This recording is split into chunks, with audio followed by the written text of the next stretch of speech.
on YouTube? First of all, there is no such thing as a $500 LS swap. There ain't no such thing as a $600 LS swap. There ain't no such thing as a $1,000 LS swap, especially if you not doing it yourself. Now, even if you're doing it yourself, it's still certain things that you have to know how to do. One is a VATS delete. Without a VATS delete, you might as well just hang it up. Vehicle anti-theft. That's the system or the parameters that's put in place on the LS swap so it will not crank once you remove it from under the hood of the donor vehicle. Now, most places are going to charge you anywhere from $300 to $1,000 just to remove the VATS from your vehicle. Now, if you're going LS with a 5.3 or 6.0, 6.2, the iron blocks, you're going to have 4 sets of oxygen sensors. You only have to retain 2. You got to go in there and get your LS swap pretty much ready for a call. So, just alone on a VATS delete, $300 to $1,000, that already knocked that out the park.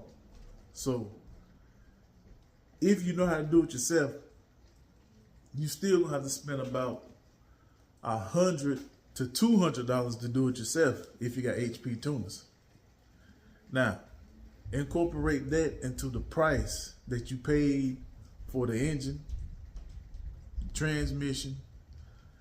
I wouldn't go with the factory wiring harness. I mean, most of these LS engines are like 30 years old, so you definitely don't want to go back with the factory wire harness. You're gonna have to go find a factory wire harness that's gonna run you about $150 to $200. VATS deletes about $100 to $150. That's already about $400 or $500 that you got to do for wire harness and VATS delete if you do it yourself. If you don't do it yourself, that's what? $250 for a wire harness and about $500 to $1,000 for a VATS delete. That's what you already got tied into this LS swap. So when you hear people say, I was able to do an LS swap for $500,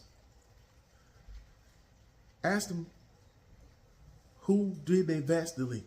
Because if they was able to obtain a VATS delete for cheap, then yeah, they was able to do that. If they retained their original wire harness, which I wouldn't recommend, they was able to do that.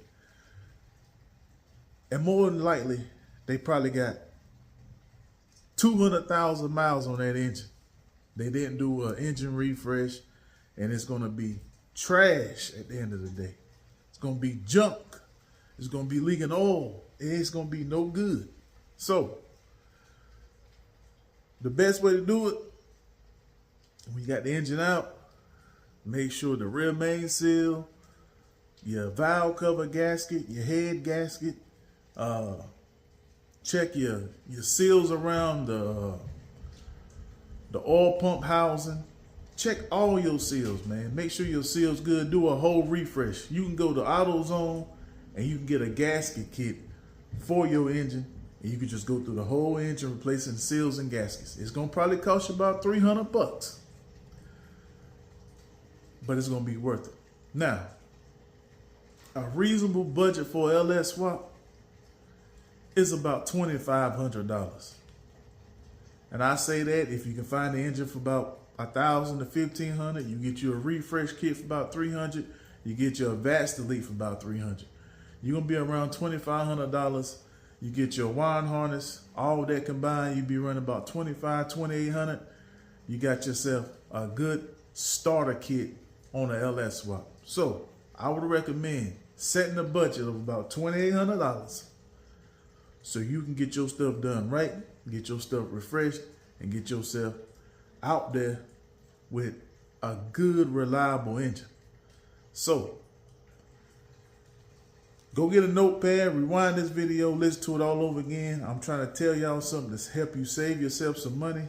Quit buying into that. All I spent was $500 or $600. If you hear somebody say that, guess what? They probably got 200,000 miles on their engine, and they don't really care about an LS swap. They just want to be following a trend. They just want to be somebody that's, say they did an LS swap. The choice is up to y'all. You can either spend the money now or spend the money later. Either way, do it right the first time. You ain't got to worry about it. So take your time. Make sure you do it right. Make sure y'all hit that like button. Hit that subscribe button. And follow me also at LS Chevy Ground on YouTube. Like, share, and subscribe. Peace.